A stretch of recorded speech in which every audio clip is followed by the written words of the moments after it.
Hello my dear students, hope you're enjoying your studies. Students, in today's video, I'll focus on the rules of the topic of grammar that we did in our previous video, that is subject-verb agreement. So come, let's quickly start it.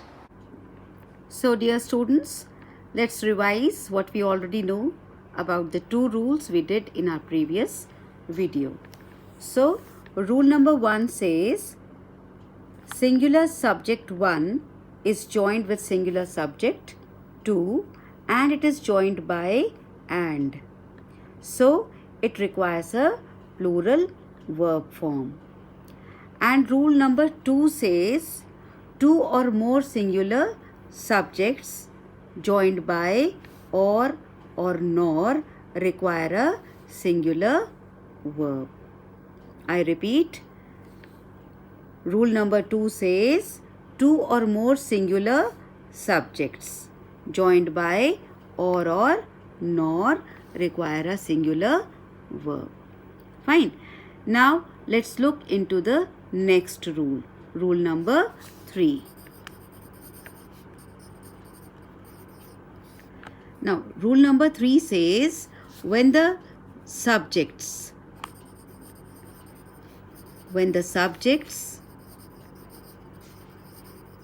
joined by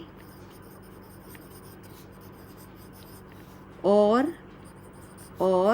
nor are of different persons,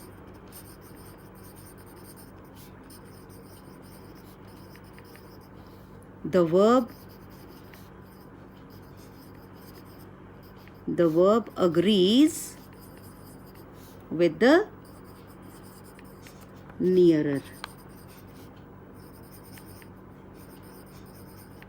Fine. Let's see this rule with a simple diagram.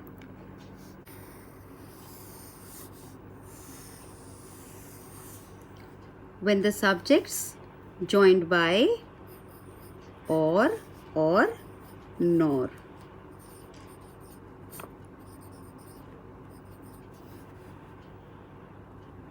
of different persons. Suppose second person, third person,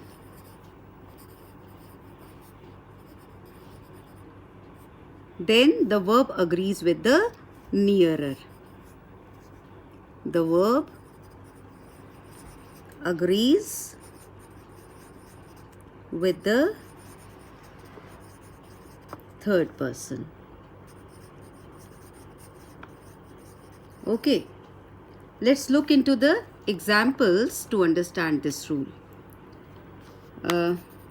Example, neither you nor he is to be blamed. Here subject you is in the second person.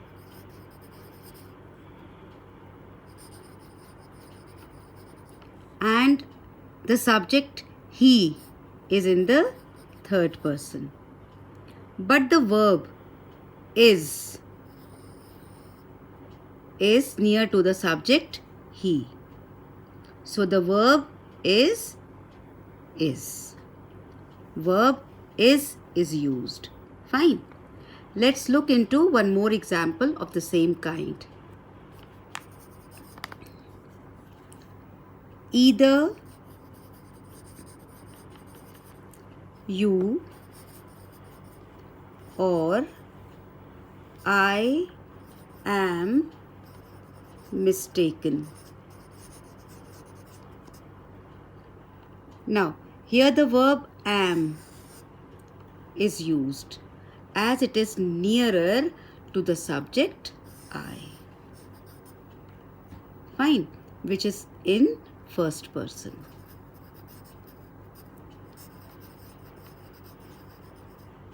So this is rule number 3. When the subjects joined by or nor are of different persons, the verb agrees with the nearer one. that is third person. Fine. Let's look into the next rule. Rule number 4.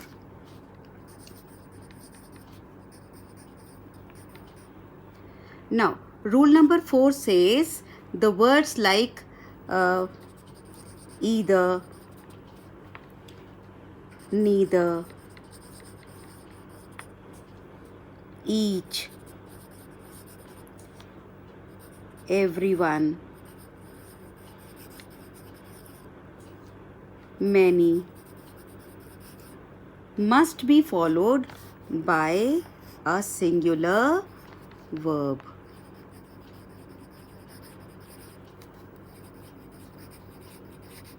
Fine.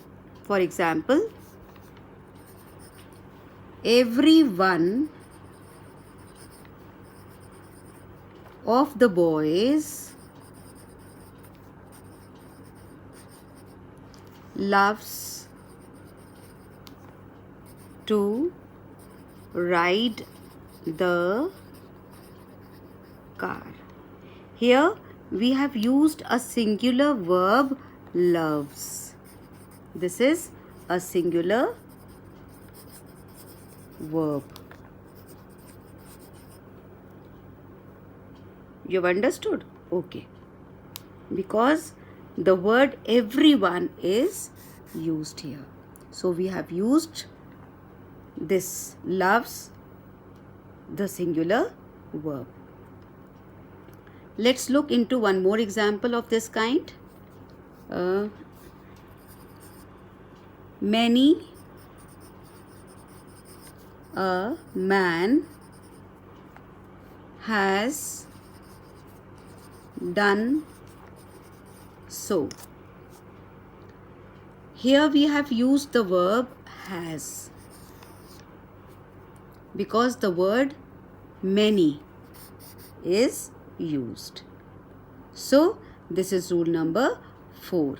Words like either, neither, each, everyone, many must be followed by using a singular verb. Let's look into the next rule. Rule number 5. Now, rule number 5 says that some nouns which are plural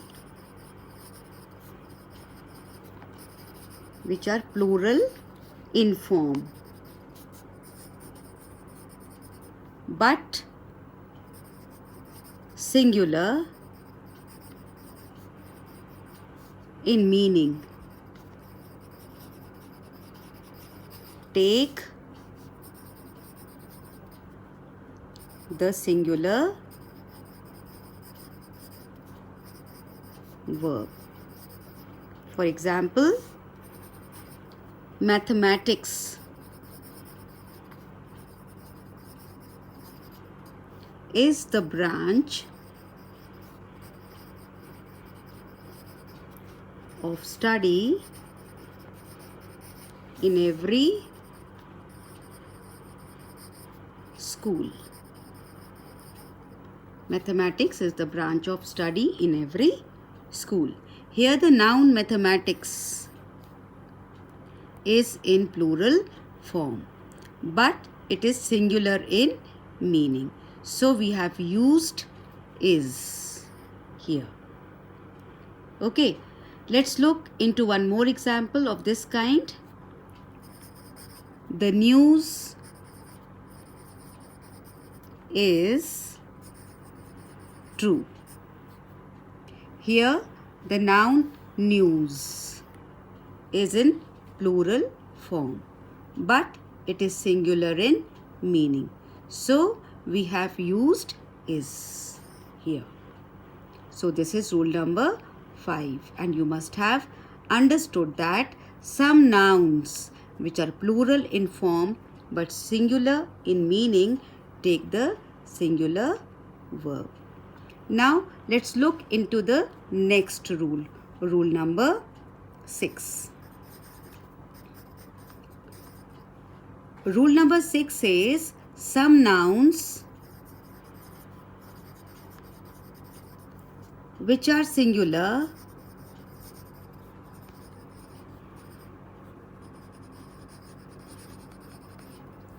in form but plural in meaning. Take a plural verb. Some nouns which are singular in form but plural in meaning, take a plural verb. For example, 1 dozen banana cost 100 rupees. Here the word dozen is in the singular form, but it is plural in meaning. So we use the plural verb cost here. Fine. So students, these are the 6 important rules of subject-verb agreement. I'll come up with 10 more rules in my next videos. Till then, goodbye. Thank you.